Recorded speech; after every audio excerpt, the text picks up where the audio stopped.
Okay, so good afternoon and Happy New Year to those who might have had caught up with the last few days. Paddy, it was good to see you in the travel part of the Herald enjoying your holiday in a politicians-free zone. 2013 will be another big year for New Zealand, a year in which many New Zealanders will have made New Year's resolutions. All of us will be looking forward to this being a good year for ourselves and our families. The government begins the year focused on its 4 key priorities for this term of office: responsibly managing the government's finances, building a more competitive and productive economy, delivering better public services within the fiscal restraints we have, and supporting the rebuilding of Christchurch. I'll have more to say about how we intend to meet these priorities in my statement to Parliament next Tuesday, and ahead of that in Auckland this Friday in the speech I'll be giving, focusing on our economic plan. As we start the year, I am optimistic about the progress we can make while being mindful of the challenges created, in particular by the uncertain international economic environment. Just over 4 years into government, I'm proud of the work that ministers have done to deal with the challenges we face and the opportunities that indeed we have. It is of course not always perfect. Mistakes have been made and things have not always turned out as planned. But much progress has also been made, and throughout our time in office we have retained very strong levels of public support, for which I'm very grateful. As we start the new year, we'll be working harder than ever to live up to public expectations. New Zealanders expect their elected government to get on and not only do what they promised to do, but also to deal with a sense of urgency and purpose and with real energy and new thinking along the way. It is in this context that I've decided to make a number of changes to the ministry. This is by no means the most significant cabinet reshuffle in modern times, and one was not needed. As a team and individually, ministers have been working well together and getting on with the job.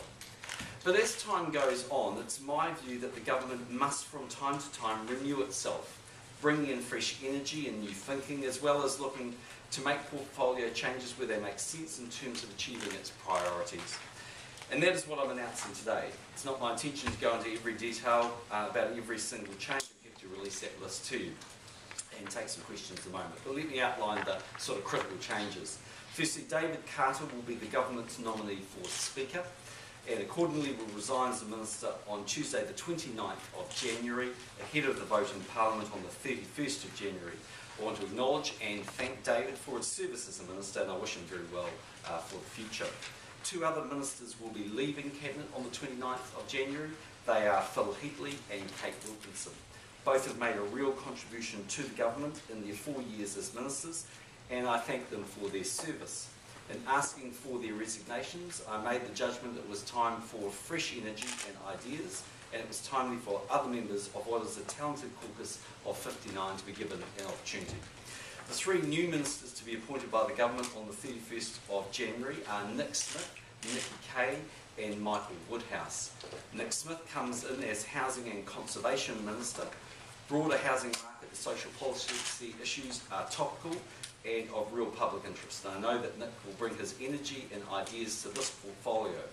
I've asked Social Development Minister Paula Bennett to work with Nick as Associate Housing Minister to reflect the strong links between the 2 areas of government. Tariana Tura will remain Associate Housing Minister as part of that overall team. Nikki Kay comes in as Minister for Food Safety, Youth Affairs and Civil Defence. Following her excellent work as Chair of the Education Select Committee, I've also asked Nikki to be Associate Education Minister. She'll work closely with Hihia Parata across that portfolio and have delegated responsibility for digital literacy matters. I welcome Nikki, of course, to the Cabinet. Michael Woodhouse will be the 3rd new minister serving outside Cabinet as Immigration and Veterans Affairs Minister, as well as Associate Transport Minister. Michael has done an excellent job as Senior Whip, and I congratulate him on his promotion. Caucus meets for the first time this year on the 29th of January, and I envisage that we will elect a new Senior Whip at that meeting. The remaining position inside Cabinet will now be filled by Simon Bridges, who is being promoted from outside Cabinet. Simon will take on Labour and Energy and Resources portfolios while keeping his position as Associate Minister for Climate Change. Simon has had a very good first year as a minister and is ready to step up and take some more responsibility. There are other changes I particularly want to draw attention to this afternoon. First of those relates to Nova Pay. The government shares the concerns of teachers about the continuing problems in the operation of Nova Pay. Fixing these problems as quickly as possible is a priority for the start of this year. While Craig Foss and his officials have worked hard to try and get on top of it, the unfortunate reality is we're not there yet. The problems with NovaPay are concerning as they've been going on for some time, and it's clear that there is no overnight solution in sight. A fresh set of eyes is needed, and I've asked the Minister of Economic Development, Stephen Joyce, to take on this responsibility. This change is to be done via a transfer of responsibility to Stephen under Section 7 of the Constitution Act. Getting NovaPay working as it should may take some time, given what appears to be systematic issues involved. I can assure teachers that we want to get NovaPay sorted out as soon as we possibly can. With this change and Nikki Kay's appointment, there is no need for Mr Foss to remain as Associate Education Minister. I've instead asked him to pick up the role of Minister of Consumer Affairs, which will link in nicely with his existing responsibilities as Minister of Commerce. Second changes in primary industries. With David Carter's departure, I've appointed Nathan Guy to pick up this portfolio. A farmer himself, Nathan is experienced in this field of policy, and I know that he will do an excellent job as the new Minister. Nathan will be assisted by Joe Goodhue as the Associate Minister. The final change I want to refer to is the appointment of Chris Tremaine as Local Government Minister. This is an important sector and one that we work very closely with. The government's reforms in this area are well advanced, and Chris is well placed to work with local government New Zealand and the mayors and councillors from around the country. The resignations of Mr Carter, Mr Heatley and Ms Wilkinson will take effect on the 29th, and all other changes will take effect on Thursday the 31st of January, when the Governor-General appoints the new ministers and the necessary paperwork has been completed. On that note, happy to take some questions. Those demoted, do they intend to stay with the party? Do they believe they have a future in politics? Oh, they'll certainly stay with National. You know, in the end, we can only get a certain number of people through the keyhole and into cabinet, so to speak, and that means that some of them miss out, and we ask people to be team players when people miss out. Those two ministers that had that opportunity to be there made a great contribution, but it's my view that we do need to refresh, and so I'm asking them to stay as team players as part of the National Caucus, but to be able to backbench both of them have given me that commitment. So Phil Heatley and Kate Wilkinson have effectively been sacked by Cabinet by you. I mean, what have they done wrong? They've done nothing wrong. In fact, actually, I think both of them done a very good job, and I thanked both of them for their work. And I think, look, naturally, they're going to be disappointed with the decisions I've made. But equally, I stand by what I've said. I give people a chance. They've had 4 years to make a great contribution. They've been good ministers. But I want to give other people a chance. And I think for National, it's very important that we have constant renewal, that there are fresh faces coming through. I think you can see a theme here. I mean, Michael Woodhouse will be a good minister outside Cabinet. You've got someone like Jonathan Coleman, who I think had a good year last year, now moving up to the front bench at number 10. Nick Smith coming in at 13. Amy Adams being promoted up to 15. Amy, we're keeping in her portfolios because there's quite frankly an awful lot of work that has to happen in the environment with RMA reform, top of the government's agenda, as well as the work that she fundamentally needs to do in the ICT sector. So you're seeing new ministers like Nikki Kay, Simon Bridges, Michael Woodhouse, quite a renewal and a sort of fresh face, and it's really important, I think, for the longevity of the National Party that it has that feel of people with experience and opportunity.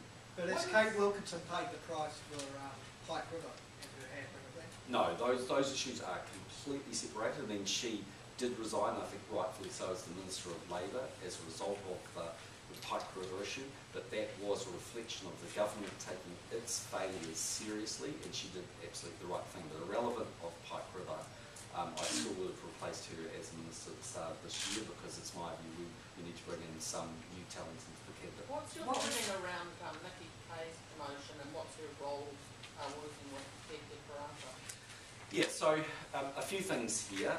In terms of Nikki, I think she's a very bright young woman. She's chaired the Education Select Committee very well, but it also speaks a bit to where I want to take education.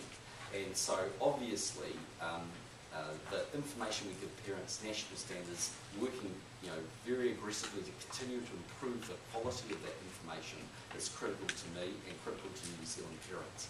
But so is making sure that our schools reflect what is necessary for the future of this country and the future young people face. and that is about digital literacy, making sure that we've got those computers and the way that we work with technology deeply embedded in our schools, whether it's more iPads or the way that we communicate with each other or the way that we act. And I think Nikki is going to bring that younger person's, but also someone with deep interest in education to that portfolio and give support to Hekia. Equally, I expect Hekia to be continuing to focus on issues like underperforming children, the schools that are failing, Christchurch, and those issues will need to be resolved by the Minister.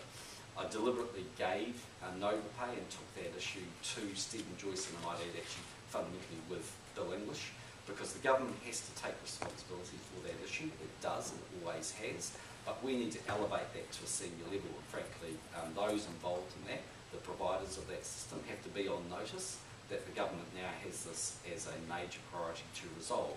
I can't guarantee you that's going to happen overnight. In fact, I can pretty much assure you it won't, because like any large computer system, I suspect some of those issues are deeply embedded and need to be resolved, and Minister Joyce will need to do a stop take of that.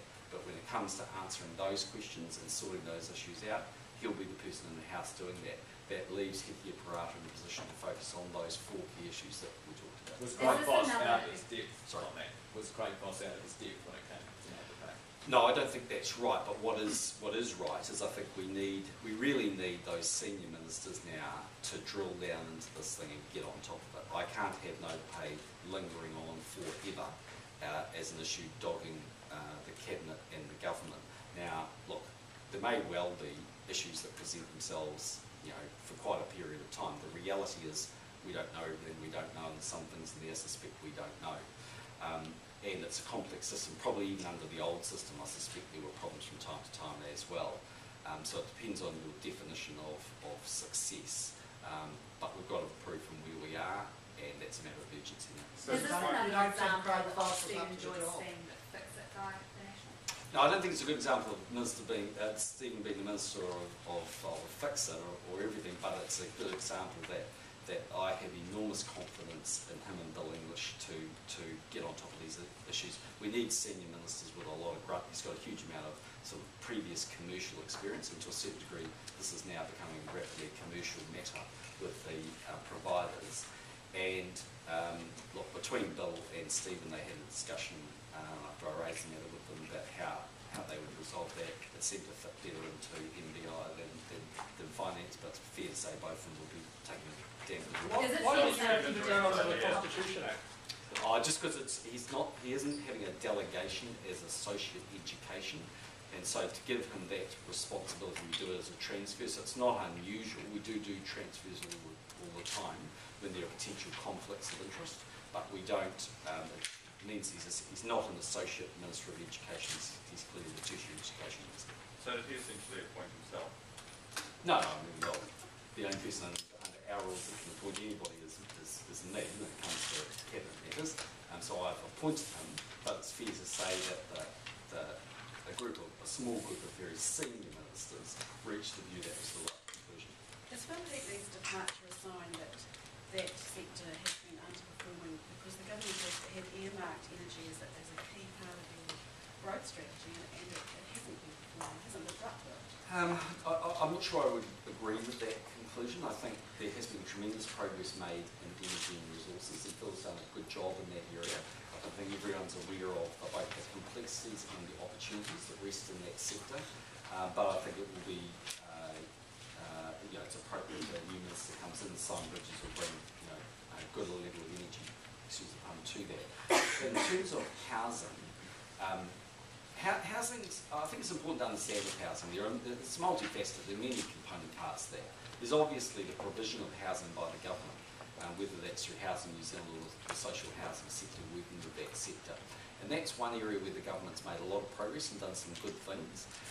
There's also the whole issue of housing affordability. The Labour Party have come out with a scheme that will not work. You will not find sections for $50,000 in Auckland, nor will you build a house for the sort of number you could buy a section in Auckland that would live up to the expectations of those people. I've no doubt you can produce a house for $300,000 in Auckland, but it'll probably be a 1 or 2 bedroom apartment, and that's not what the public are hearing when they hear Labour talk about that issue. It's also true that under the previous Prime Minister, the Department of Prime Minister and Cabinet had a whole unit set up on housing affordability issues for a long period of time, and actually a lot of progress wasn't made. We delivered actually better housing affordability through lower interest rates and good economic management in our time we've been there. But I am keen to see New Zealanders being able to afford to buy a home. I'm conscious of the importance of that to them. I'm conscious of the importance of that to communities. And I'm very conscious of the fact that it's a very complex issue. And I need a minister with the sort of energy that Nick has got, I think, now to come in and work with local government, to work with the RMA and the environment and planning side, to come in with building and construction, Morris Williamson, and to come in with some new ideas of how we might be able to do that. It'll be a complex issue. We're not promising silly things like the Labour Party, but we are promising that we will be very focused on that issue. I think it will add a lot to it. On that matter, the demographer report on housing claims that New Zealand houses are more unaffordable than ever. Yeah. Are things like rent controls or developing more public housing and another format of what Labour's doing, are they an option for your government? Well, they're certainly part of the focus of attention in so much that I'm not, again, promising the government's going to go and build a whole lot more state houses, but what I can say is we believe that the social sector and the third sector can play a bigger role, and the Minister of Finance for quite a number of years now has been very interested in seeing how we can supercharge that sector to play a more active role. Are houses less affordable?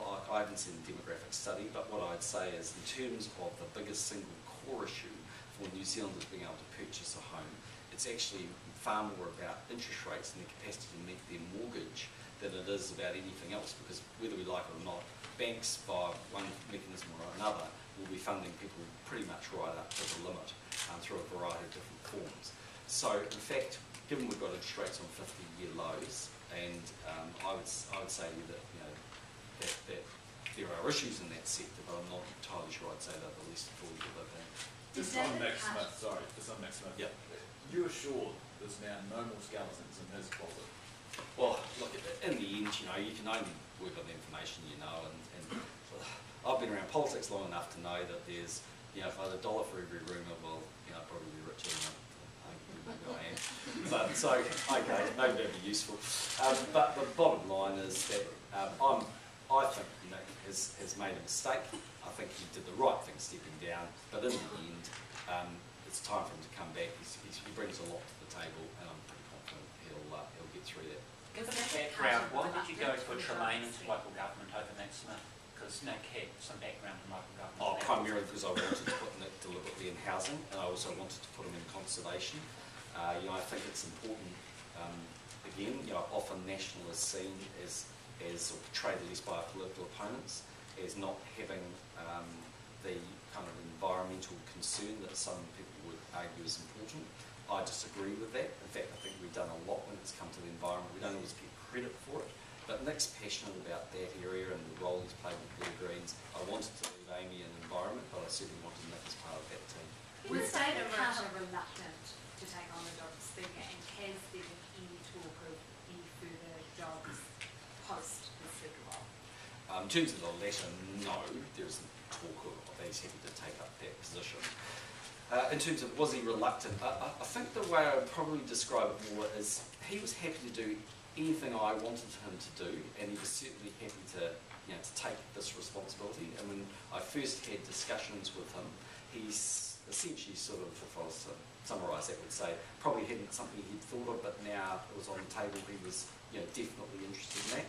I've got to say that was exactly the same position Lockwood Smith was in when we put him in as Speaker. It'll be tough for David. It's a tough job being the Speaker of the House. He's got big shoes to fill in terms of Lockwood. But I think David's a very calm, sensible, astute politician that's been around a long period of time. And I think he will do a good job of running the House. Next Smith presided over a culture change in SEC that put the bottom line before clients' welfare. Is that the direction you expect him to take in Isaac? Again, there are always people that have a variety of different views on different organisations. I don't accept that view that Nick really had that view about ACC. Nick went in at a time as the Minister of ACC where there was real fear the corporation was in quite dire trouble. mean, I remember back to those early cabinet meetings in 2009, when there was real concern about, how high levies might have to go and how much the liabilities were blowing out and the extent of those changes. And with John Judge, I actually think they did a tremendously good job of right-sizing the ship. Now, like all those things, you can make a case that there were other areas that needed more focus as the time changed, and the new minister's been doing a very good job of that. So I don't buy into the proposition that we didn't care about the people who were clients of ACC. In terms of housing, I think we all know Nick. He's a guy with lots of energy and ideas, and he doesn't leave too many stones unturned. And I think you're going to see in the housing sector him thinking right across the spectrum of that and working with a lot of different ministers to get results. Do you envisage taking this line up through to the next election, or could we expect another pre-election reshuffle? I can genuinely say I've given no thought to that matter. It takes up a bit of time and energy to get through these things, and reshuffles always, by definition, have winners and losers, so there's always elements of that. So I've never been a great fan of reshuffles for the sake of them, but with the vacation of the speakership, there was a need for change, and that led my thinking to a little bit more renewal. So I can't categorically give you an answer to that today, but I can certainly tell you When did you tell Phil Hickley and Kate Wilkinson that their services were no longer required? I spoke to Kate Wilkinson in Christchurch last night, and I spoke to Phil Hickley this morning. I'd sort of, I suppose, formed a bit of a view in my thinking by the latter part of last year, but I wanted to go out on my Christmas holiday and just reflect on 2012 and to sort of, I suppose, just go through that process that with a bit of quietness and on my own to sort of think through that. When I came back in the new part of the year, I had discussion with a couple of very senior ministers, obviously Bill English, as you'd expect, as Deputy Prime Minister. And then as soon as I came back from the ISI, I spoke to them. We've got a cabinet meeting tomorrow. I wouldn't have felt comfortable going into that cabinet meeting without having had those discussions prior to that, because even though there's a period of time with the remaining minister, I would have felt it's a bit disingenuous. They obviously didn't see this coming. What was their reaction? Well, naturally very disappointed, and as you have pointed out, a little surprised. But I think they can understand my thinking, which is, if I was to look back to Helen Clark's time as Prime Minister, actually I don't think she renewed her cabinet terribly well, very often, and only by necessity. And I think that left the Labour Party in the disarray that we've seen over the last 4 years.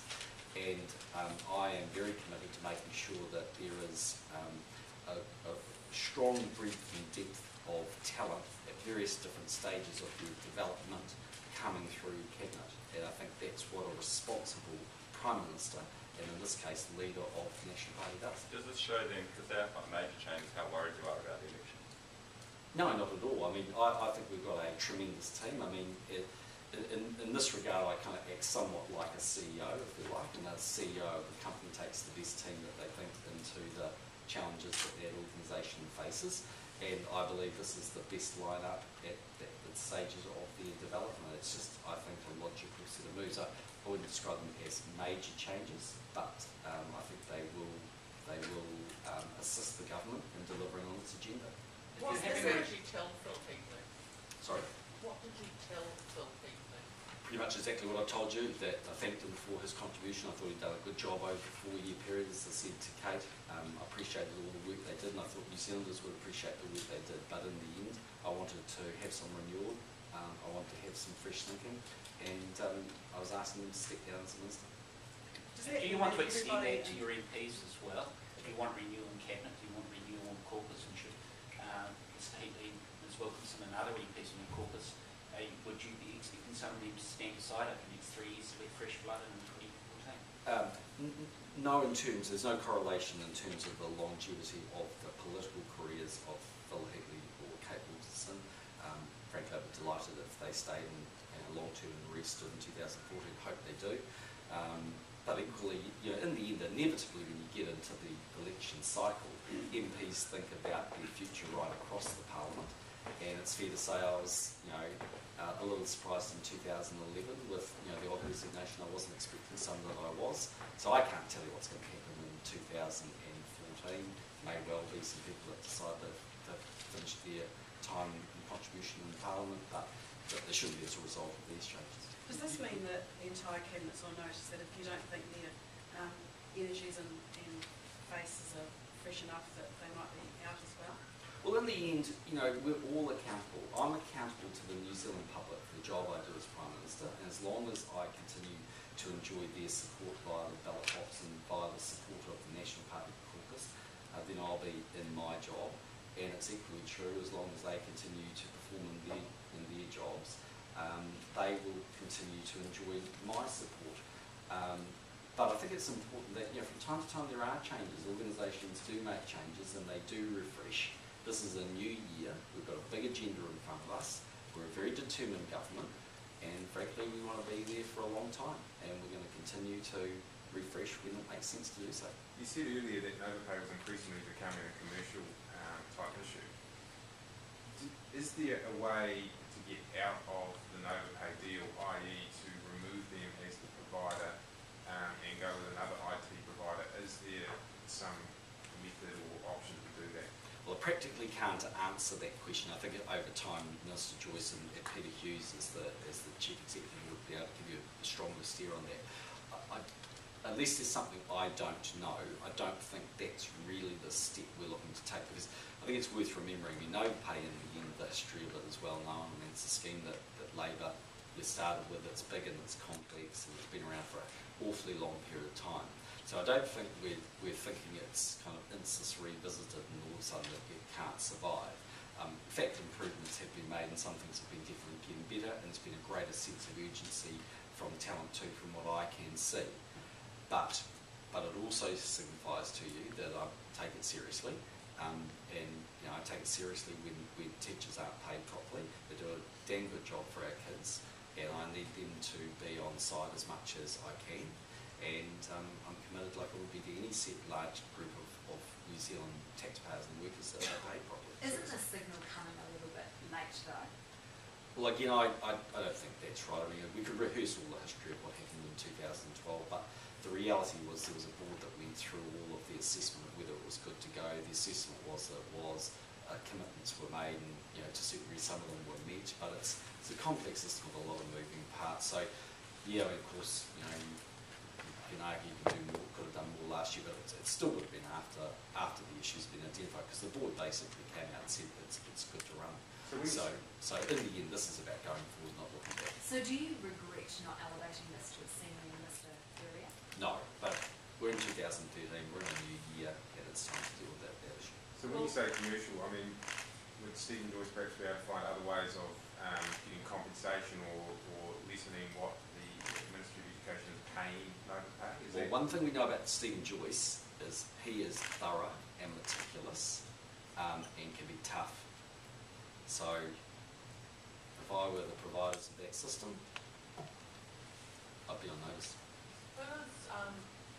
Will Nikki Cave have any responsibility for charter schools, or is it school? That's staying with John Banks, but there are, I think there's lots of interesting things we can do in that space. I mean, I accept, and I think you will see my comments from last week, that there've been the odd things that haven't been perfect in education. There's actually been a lot of good things we've been doing. I could point to lots of stats that show you actually quite good progress has been made in parts of education, from participation rates in ECE to more youngsters coming out with NCEA level 2. But in the end, if you go and have a look at the modern world that we're living in, and you have a look at the jobs that are being created, they are jobs that just demand greater skills. And there's no getting away from that. And unless we can get more kids coming out with a better education right across the board, we are going to fail big parts of New Zealand. And there's a lot of Maori and Pacific kids sitting in that area. Now, Hihia, I think, is a very good understanding and focus of that. One thing we know, if you look at digital learning, is that if kids are really engaged in school, they stay in school, and I think as the Herald Editorial itself actually pointed out today, that has significant impacts to society in terms of reduction of crime and the likes. If you go and look at things like the Computer Clubhouse that I've been associated with in my time as Prime Minister, they've had tremendous results in places like South Auckland for keeping youngsters engaged. So what I'm really going to ask those education ministers, and particularly Nikki, to do is to really be looking at, are we, given we're rolling out ultra-fast broadband to every school, are we really, stepping up to what is 21st century learning and the use of technology to both help in the running of our schools and in the education of our kids. There's a lot more we can do. There's quite exciting stuff. And I think parents will really embrace that. And I just look at my own children and the way that they act, and theirs is a completely digital online world. And we've just got to keep pushing that. It's the same thing why my view in terms of the work we're doing around youth mental health issues, one of the big things we can do is really work on those online apps that can provide immediate go-to places with excellent information for youngsters who are suffering from mental health issues. That will be their go-to place. And I think in education there's a hell of a lot more we can do. Heatley and Minister Heatley and Minister Wilkinson are gone, but Kiki Parata is staying. How do you explain the difference there to someone in the public who sees someone like Kiki Parata struggling with her portfolio last year? Yeah, well, I understand the question. So the first thing I would say is, one, she's been in her job a year, effectively, as Minister of Education. The others have been in their jobs, broadly speaking, for about 4 years. Secondly, I accept that she made some mistakes, and I think she would accept that she made some mistakes. I also think that she got a lot of things right. It's not quite as clear-cut. Because the teacher unions asked for her resignation, well, they asked for every national minister's resignation. I'm not just going to be sacking the Minister of Education because the teacher unions asked for it. So I've seen her do a lot of good things, but I've seen a few things that, frankly, we could have done better. So I am very confident she's going to make it. I think underneath, the one or two minor issues, there's a huge amount of talent there. So she's got a new chief executive, she's got a new associate minister. One of the big issues we deal with will be handled by Stephen Joyce.